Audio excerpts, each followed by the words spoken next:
Ini bukan untuk anda. Kalau anda seorang yang tidak suka akan komplimen, tidak suka akan pujian, tidak suka akan orang tegur wangi. Ini bukan untuk anda. So, Rif Obaya ni dia datang dalam keadaan hadir, dia berdirinya begini. So, kotak dia macam biasalah. Ini dia punya botol. Botol dia yang ni kali ni dia mari dengan color green. Green gold. So, ini saya rasa tak perlu overspray.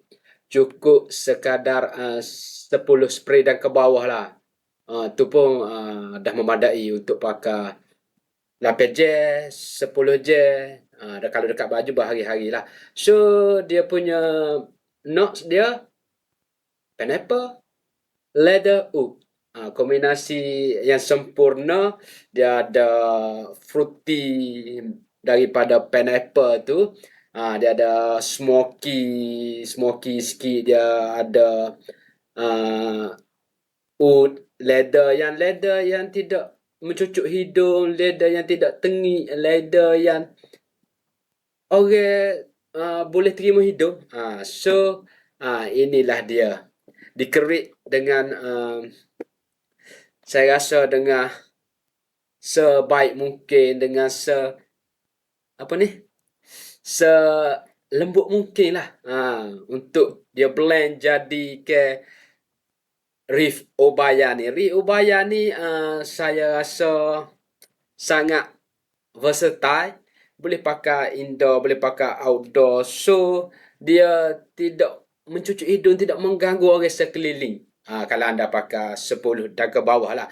Jika anda pakai lebih tu, mungkin dia akan mengganggu orang di sekeliling kita. Bukan mengganggu sebab dia tak best. Bukan dia tak itu, sebab dia terlalu loud, terlalu kuat. Dia punya bau tu hingga meninggalkan kesan yang kesan bau tu agak kuat.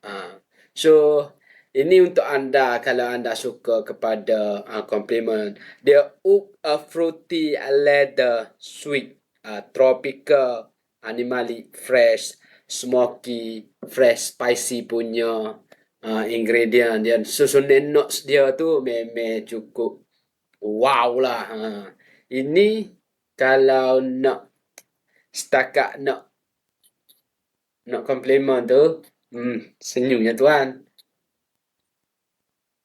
Dia kalau yang suka kombinasi oud, pineapple, leather, guarantee cakap Obaya ni sedap.